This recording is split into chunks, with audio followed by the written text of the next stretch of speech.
Hello there, I'm Fran Stumbles, and today I'm going to be listening to the Spahn Ranch track Antibody, sourced from their 1993 album Collateral Damage. Let's get into it.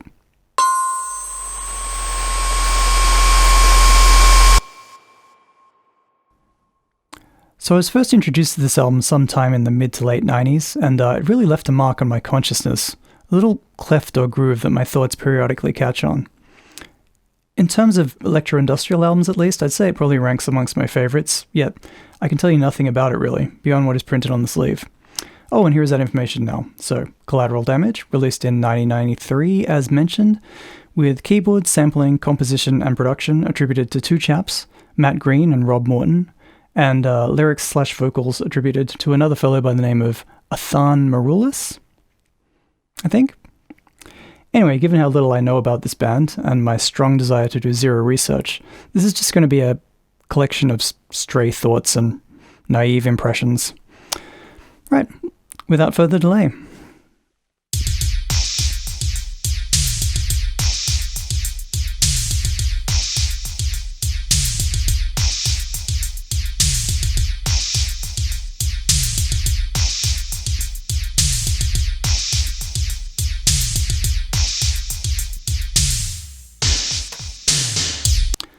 Okay, so we begin with these crisp, hollow drum sounds, drenched in a ping-pong-style delay that gently spits hiss into each ear, adding texture and dimension to a beat that otherwise would perhaps best be described as rudimentary. I'd genuinely love to know what device created these sounds. The drums have such teeth to them, gleaming teeth with sharp and gritty edges. Before the track even begins, I already love the feel of it. Blunt and austere.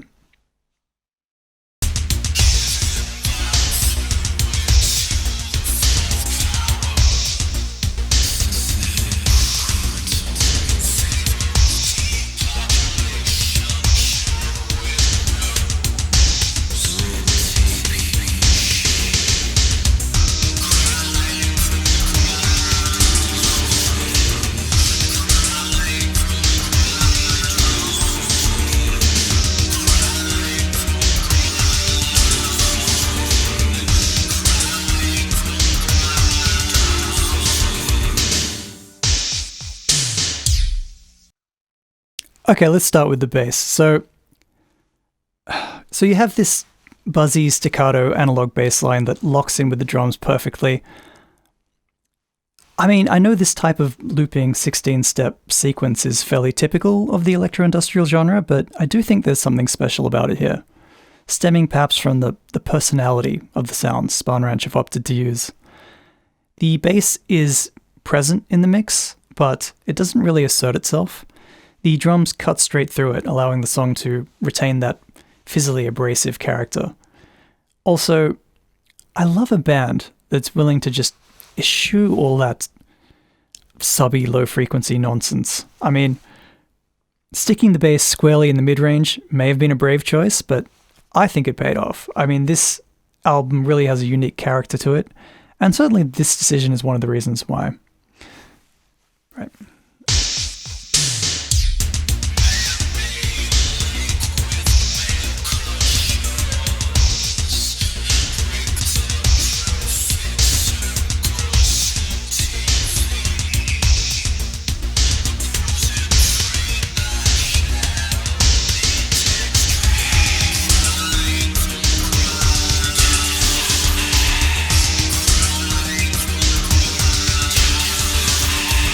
Let's talk about the vocals for a second.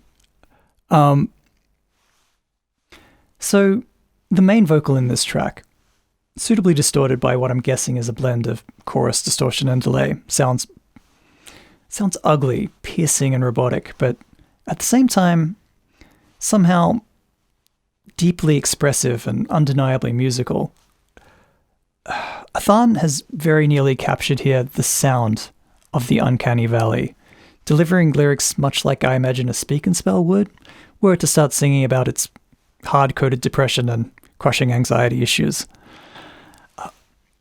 The main vocal on its own would be pretty phenomenal, but things get really interesting when you factor the counterpoint vocal layer. Largely unprocessed, oscillating between mumbly and whispery, softly spoken words that bleed out into the stereo field, near impossible to discern.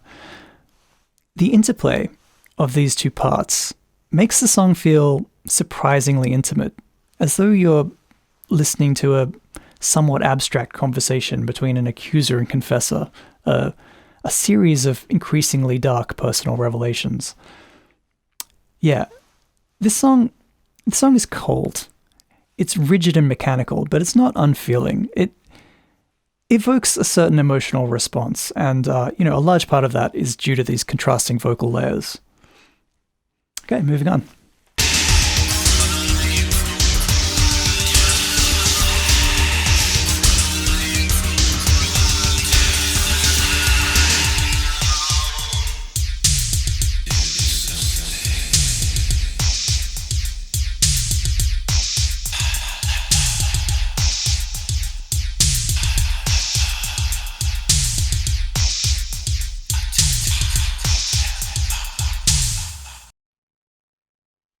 I should also mention that I really love the synth pad in the chorus, a kind of maybe digital string sound that's both timbrally and melodically dark. I think it's just two notes, like shifting up and down a semitone, but it really is just what the track needed. Like, again, without really calling attention to itself, it gives the track an emotional weight, which would otherwise be keenly lacking.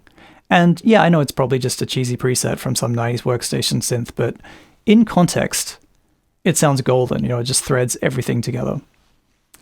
All right, let's move on.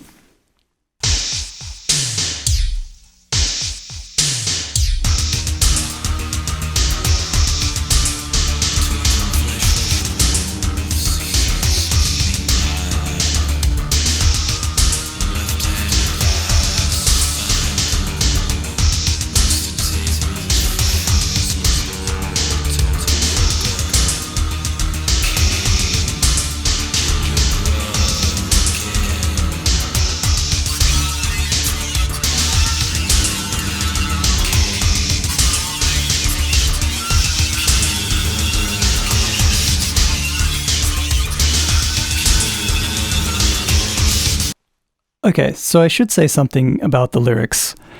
I did actually read through the lyrics a couple of times prior to filming this, but I don't really want to attempt a deconstruction of them here, mostly because I'm completely incapable of it. One could argue that Spahn Ranch lyrics are nothing but incomprehensible nonsense, and that may be fair, but I would counter in defense of this band, whose lyrics I like quite a lot, that, great writers, dare I say, poets, don't necessarily need to concern themselves with such trivialities as meaning or comprehensibility. Simply producing quirky phrases or lines that call to mind a particular image or evoke an emotional response, or even just, short-circuit the primitive mammal brain. This can often be far more effective than anything too literal. And there are some beautifully obscure lines in this song, like man-made lake with male-cut shores, the bruising frame now a shadow, ghosted tables of friends, and of course the track's signature line, crying from the ground, a clear reference to the story of Cain and Abel from the Old Testament. Yeah, just a few notes on that, because I can't resist talking about it. Exploring the nature of conflict is the lyricist's mission statement on this album, or at least I think so. I mean, the album's called Collateral Damage, after all. So it seems appropriate to reference Conflict's pre-release beta, the Cain and Abel story. Of course, this is a rather terse narrative that can be interpreted in numerous ways, and what exactly Athan was going for here, I really have no clue. But the idea of Abel's blood singing from the ground, the image that this conjures, at least in my mind, of a lingering echo of betrayal, venomous sentiments, anguish and despair just spilling into the ether, leaching into the mind of the all-caps Lord.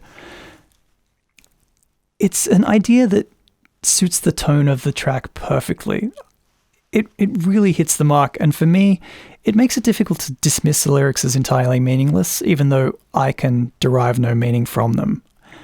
I just feel like there is something to be deciphered here, even if I'm too dumb to do it. Oh, and if you do have an interpretation, pretty please comment below. I'd really love to hear it. Yeah. Anything else on the lyrics? Yeah, I don't think so.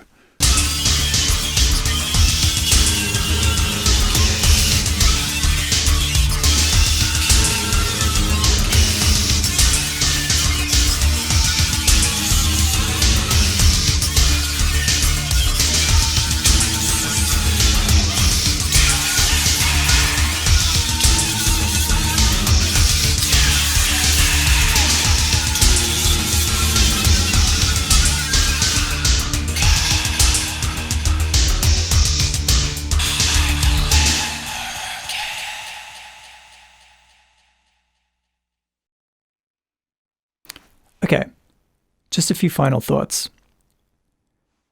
Antibody doesn't really break with genre expectations, but it does, I think, take an established style, strip away anything extraneous, and then build up a surprisingly powerful track from the skeletal remains. That's really difficult to say, actually. Skeletal remains. Wait, I'm getting distracted. Yeah, it hooks the listener by the ear and drags them along on a journey into an intensifying darkness, guided by a voice that seamlessly shifts between ghostly whispers and tormented howls. Ultimately, I just think it has a really satisfying arc to it, building at just the right pace to just the right degree, aided by a canny selection of sounds and production that's coarse, raw, bright, and aggressive. So at this point my camera died and my train of thought catastrophically derailed, so I'll leave the video here. I do, however, really like this track, and hopefully now, after listening to 5 to 10 minutes of hyperbolic ranting, you can at least see why. If you do know anything about this band or the equipment used on Collateral Damage, please comment below. I'd really love to learn more. Also, if you just want to disagree with me or think I'm a pretentious jerk, it's another good use for the comment section, I guess. This was fun to make, and at this stage I do plan to make more videos of this ilk exploring industrial techno, noise, or just anything weird DIY or on the margins. So if you're still here, subscribe maybe? Till next time, peace.